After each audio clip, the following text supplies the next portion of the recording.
अयोध्या राम मंदिर ट्रस्ट में चढ़ावे चोरी के मामले में एसआईटी की जांच तेज हो गई है। 23 कर्मचारियों ने इस्तीफा दे दिया है। छोटे नोटों की संख्या बढ़ने और बड़े नोटों की घटने की शिकायतें आई हैं। सीएम योगी आदित्यनाथ ने अयोध्या दौरे पर विपक्ष पर तीखा हमला बोला। पुलिस बैंक अकाउंट्स की जांच कर रही है। सुप्रीम कोर्ट ने 13 जुलाई को सुनवाई होनी है। इस घोटाले ने पूरे देश को झकझोर रखा है। ट्रस्ट ने नई सुरक्षा व्यवस्था लागू कर रखा है। अयोध्या में सीएम योगी आदित्यनाथ ने हनुमानगढ़ी विवाद पर जिक्र करते हुए कांग्रेस और सपा पर निशाना साधा। उन्होंने कहा है कि 2003 में मंदिर में नमाज पढ़ाई गई थी। योगी जी ने 2027 चुनाव में एनडीए की जीत का भरोसा जताया। राम मंदिर ट्रस्ट की बैठक में सीईओ पद और एसआईटी रिपोर्ट पर चर्चा हुई। अयोध्या विकास को नई गति मिल रही है। हथनीकुंड बैराज से हजारों क्यूसेक पानी छोड़ा गया। सहारनपुर में यमुना किनारे रहने वालों को अलर्ट जारी किया गया। प्रशासन, सिंचाई विभाग और आपदा प्रबंधन टीम तैयार है। कई इलाकों में भारी बारिश से बाढ़ जैसी स्थिति, नागरिकों को सतर्क रहने की सलाह दी गई है। लखनऊ समेत 74 शहरों में जोरदार बारिश। मिर्जापुर में सड़क धंसने से पिता और 2 बच्चे गड्ढे में समा गए। सहारनपुर में कब्रिस्तान से शव बाहर आए। कई जगहों पर जलभराव और ट्रैफिक प्रभावित। सीएम योगी ने मृतकों को परिजनों को मुआवजा देने के निर्देश दिए।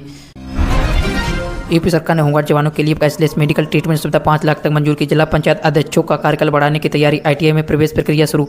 बीएचयू पर एनजीटी ने सख्ती की विकास कार्यों में गति तेजी।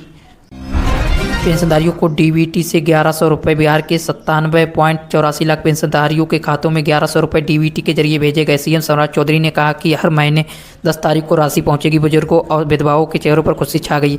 सरकार विकास कार्यों पर फोकस कर रही है। बीजेपी ने अभिषेक बंटी सिन्हा का नाम वापस ले लिया। नया उम्मीदवार नीरज कुमार सिन्हा घोषित। प्रशांत किशोर और आरजेडी उम्मीदवार के खिलाफ मुकाबला। पारिवारिक कारण बताए गए।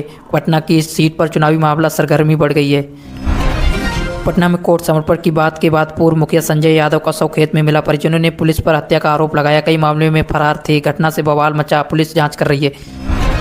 शिक्षा मंत्री मिथिलेश तिवारी ने कहा कि फर्जीवाड़ा बर्दाश्त नहीं होगा। 2006 से 2015 के बीच 3500 फर्जी शिक्षक बर्खास्त। 1400 करोड़ वेतन वसूला गया। ट्रांसफर पोर्टल खुला। शिक्षा विभाग सख्त रुख अपनाए हुए है।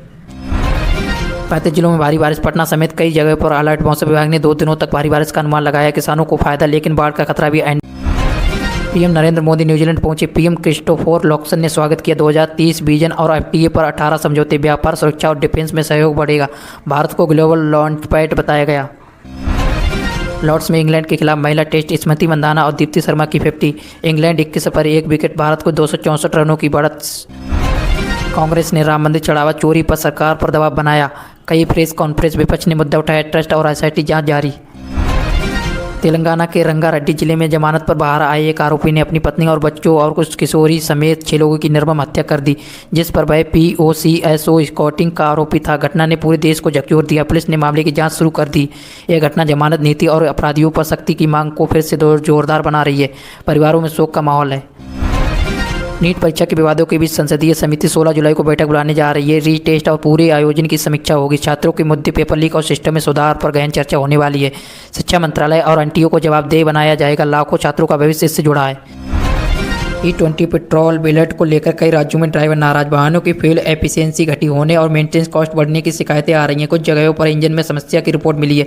सरकार बायोफ्यूल को बढ़ावा दे रही है, लेकिन आम जनता पर पड़ रहे असर को लेकर बहस छिड़ गई है।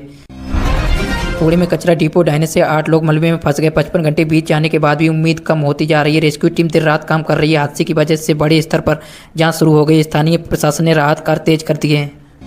बिहार में एक शादी में वादे के मुताबिक मटन की जगह चिकन सर्व करने पर झगड़ा हो गया। मारपीट में 12 लोग घायल हुए। पुलिस ने मामला दर्ज कर जाँच शुरू कर दी है। घटना ने शादी के मौके पर होने वाले विवादों को एक और नई मिसाल पेश की है। नया 40 किलोमीटर लंबा गुरुग्राम रेवाड़ी हाईवे मात्र 45 मिनट में तय करने वाली सुविधा देगा। इससे एनसीआर क्षेत्र में प्रॉपर्टी कीमतें बढ़ने वाली हैं। द्वारका एक्सप्रेसवे से जुड़ने वाला ये रूट रोजगार और विकास को बढ़ावा देगा। रियल एस्टेट मार्केट में उत्साह। एनआईए ने 1996 कश्मीर में हुई भीड़ हिंसा के मामले में 6 अलगवादी नेताओं के खिलाफ चार्जशीट दाखिल की है। पुराने मामले की जांच में अब नई गति पकड़ रही है। सुरक्षा एजेंसियों आतंकवाद से जुड़े सभी मामलों पर सख्त नजर रखे हुए।